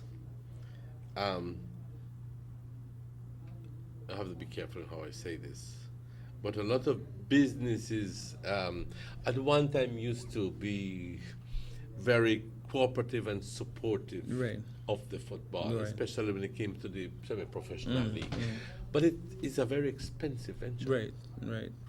So we have seen then the withdrawal of these big businesses. So I must commend you guys for taking up the slack there, because what happens if it weren't for you, then there would be no football. Right. Well, when I came back into the district, Minister Aragon was getting ready to get into politics, and he asked me if I could join up with him and help him in promoting sports. And I was ready to do it, one, because I could remember growing up here, football used to be the thing of our job, and we used to be proud, our Jacqueños, to see Juventus was our team. And when I came back, how we rode with right, Juventus. right. And when I came back, it seems like it was dead. Football was dead. There were no competition happening, nothing. And me and him sat down and we started to talk about it. And he was just leaving the police, and he had dealt with the police team, and we struggled. We struggled, and I can say we struggled while he was in waiting, while he was just an standard bearer. It's not easy. It's not easy. It's very, very expensive. If you look at our competition and we added our expenses, and just the Aragon's Christmas Cup, and what I'm saying, $10,000 is what we give away to run the competition. Oh man, It's almost $30,000. So we're looking like almost $50,000 in lights, in getting the field paint, and keeping the field going. It's very, very, very expensive. Yes. And I think that is why most people, after spending that amount of money, draw back and says, you know what am I getting out of it? Thank you. That's exactly my point. Right? Because many times they would tell you that I either am a lover of football and I have extra amount of money to spend that I really don't care if I give you the $25,000. Right. But then there is a shrewd businessman or woman who says, what are you going to give me in return? Right. I need advertisement, Right. but while he placard other people say, not to give me $25,000 or what you call it. Right. And I didn't see any marked increase in sales. Right. So, come up with something else, because or else my love for the sport is not $25,000 strong. Right. And so, that, you know. Yeah, and that is exactly why when we started this competition, we went to certain business like BTL, WASA, and bigger companies to tell them, we aren't asking you for much. We're asking you for this amount of money. $1,000, $1,500 for an year. And we broke it down, what would you pay for advertisement each month? And when you work it out, it's not that much. But we use that money to keep the field and the lights going, because even when we're not playing competition, in fact, every day Louisiana is open and the lights are on. And let me tell you guys, just so you know, each one of those lights is worth $500 to $1,200. $1,200. So please, don't break them. Those lights are very, very expensive. Please. And keep them. Right. Appreciate them. it. Right. Okay? And I take time out to say this because I know what's in a people's head sometimes, but whatever is supposed to be good for them, they try to destroy. That's true, because to maintain that field, where we have a problem is in the control room, in the fuse box, where the fuse box is. Because sometimes people just pull the fuse for no reason. And anytime they pull a fuse, we have to go through and it burns certain elements, and we have to change out there, and we keep on changing it out.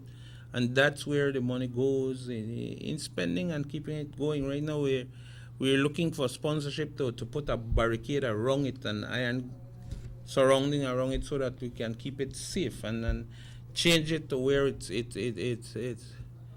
good enough for someone to be in control of putting on the lights and taking it off. Because like we know, and you rightly said, there are sometimes that people just break these things for fun, and when you don't have it, then when you begin, someone and those else, are the very same ones that are going to turn around and say, "See, they're not got no lights." Right. Damn, you just broke the lights. Right. And when the lights are not on, first thing happens is that some people will call Mr. Aragon to let him know that the lights are not on at Louisiana Field. In turn, he calls me, and then we get out there and we try to get it fixed, or call someone from the committee to get it fixed. And every time they do that, it's money being pumped into the place that we can use to do something different. You know what you could do with $2,400 if it's two lights that you have to replace? Right. So if you go to a field and you see maybe 6 posts. Maybe 6, because two. Right. You're talking there 12 lights. Yeah. At 1,200 each, you're talking there $14,400 in lights. Right. Please. And this is just a plea. Yeah. And that is why we try to keep the Louisiana feel going, because that's the minister's backyard, and That's his baby. Yeah, and he has told us, says we'll keep it going, and he will try to do his best to keep it going. Pregunto algo, la gente usa el Louisiana Garden. Yes, people run there in the evening. You go there in the evening, and I almost every other evening I'm out there. There are people running, there are kids playing But football. you're watching, you're not running. Right, I'm not running. I'm not running. I had to clarify. Yeah, I'm not running. I love sports. I can say I started walking last month, and I walked 2 days, and after that it was out again. So I'm getting there. I've started. So you have to be like me. I have committed to walking 3 miles a day. Yeah. And I tell you what, I'm doing it. Yeah. I feel good about it. Yeah, I am starting again, but cause I don't want to be this big guy promoting sports and then I'm not in shape. I try to do a little exercise here and there, but again, we want to basically thank the teams again for being a part of our competition, the champions of champions, and we want to see which teams are emerging this year after that competition. We look forward to teams emerging to represent their era, and it's always good, especially the first, second game, to see these teams fighting. So these teams, the Simbad and the Progreso, where is that competition right now? Has it finished? That is finished. Yeah. That is finished. That Who is won? finished. Was United Ballers. Was United Ballers. Yeah, right. Okay. Yeah. So okay, let United me Ballers is from the north, and then in the Champion of Champions won. Who won in the east? In the east, the Aragon's Christmas Cup was Carmelita won. Carmelita and the United Ballers are representing as first place, right? And I just want to say and let you understand for those listening in and how the lineup went. It was for third place. It was Progreso and Carmelita. Progreso won that. First and second was Simbad and United Ballers. United Ballers won. United Ballers won Simbad by 1 in an extra time. Le habrán dolido, Tiki. And then in the No es cierto. Yeah, because Pero te felicito, siempre continúas. Because what happened is that Simbad was leading the game. It was in the last 2-3 minutes of the game. Everyone had shouted Simbad had won. In the last 2 minutes, United Ballers came back and scored a goal. And they went into overtime. And that was when United Ballers by once won that competition. But like I say, it's good, healthy competition. We also want to thank the referees who did a wonderful job. I know sometimes they're criticized, and it depends on which team you're riding with. You're going to be criticized as a referee.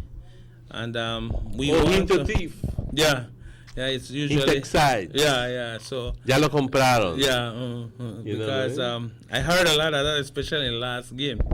And I had to go and tell one of the fans. He says, Tico Bato, the referees. And this guy was from United Ballers. So after the game, I went to him and says, well, it seems like you overbid Tico this time. So he said, no. But just to show you the way we criticize ref. You understand me? He says, quick to condemn. Yes. Quick to judge when it's inconvenient. Tico Bato, the referee. But that's a sport. That's a sport. And we at the committee level, we listen to people, and we know what they're feeling in wanting to ride with a team and win. And we try to be as transparent, and we try to try to be at the middle of the road, which I believe we have done a good job in staying focused, in not getting involved directly with the referees and not getting directly involved with the owners of the team. Because if you do that, then you'll have a little bit of problem, and that is why I want to thank the committee for basically doing that, no? So we want to thank everyone who has been a part of that competition, and as we move on, we'll try to promote more sports in the East. One last question before you go, and I hope it has a short answer, because we're already 1 minute away from 9. Okay. Do we have enough referees here in Orange Walk? Yes, we do. Yes, we do. Good. Yes, we do. Yes, we do.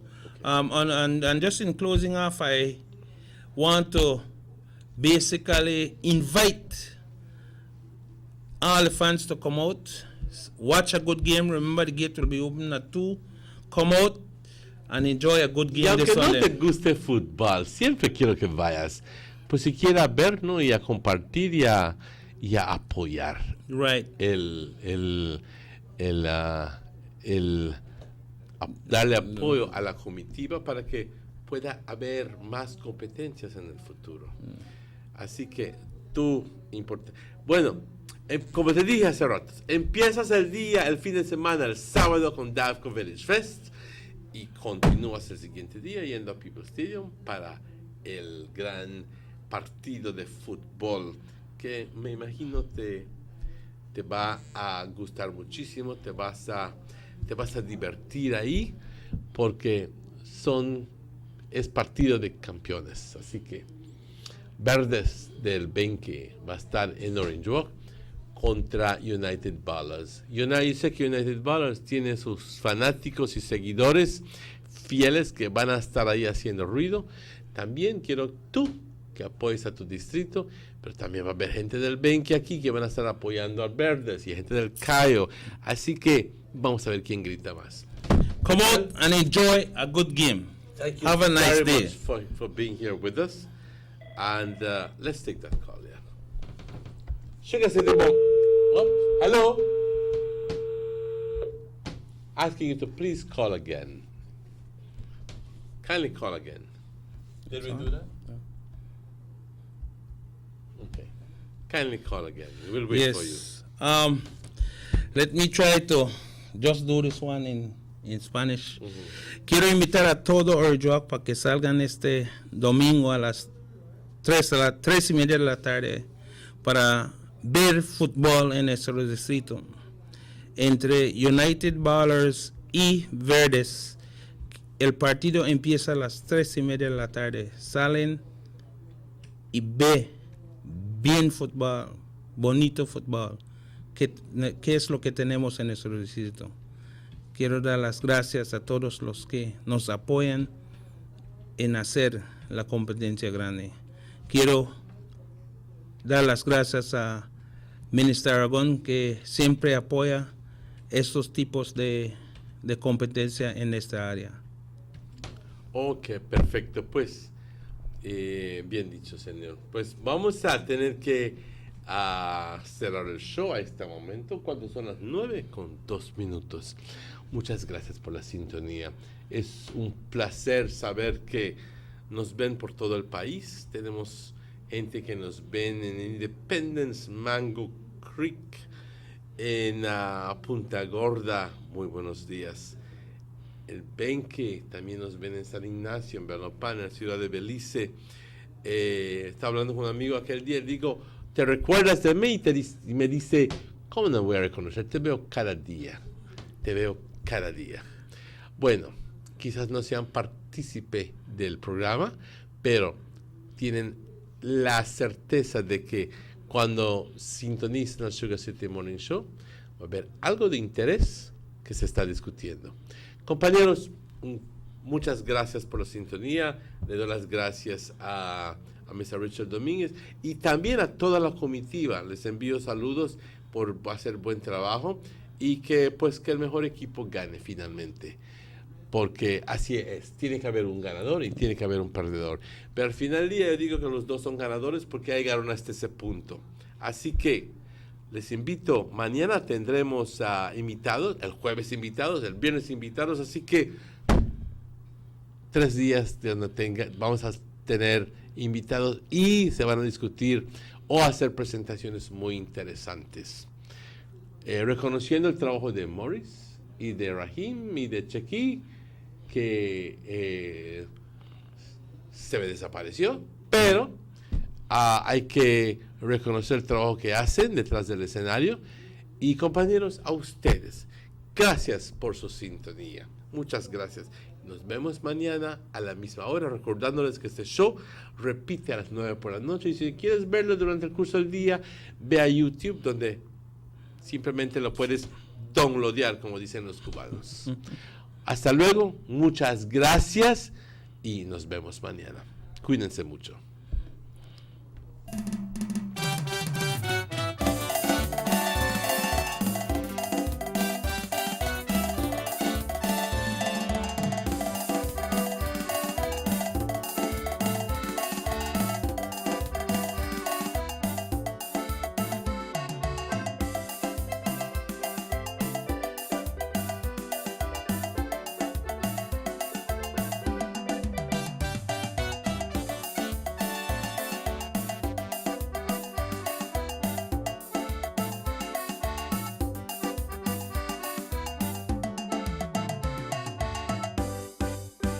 Sugar City Morning Show.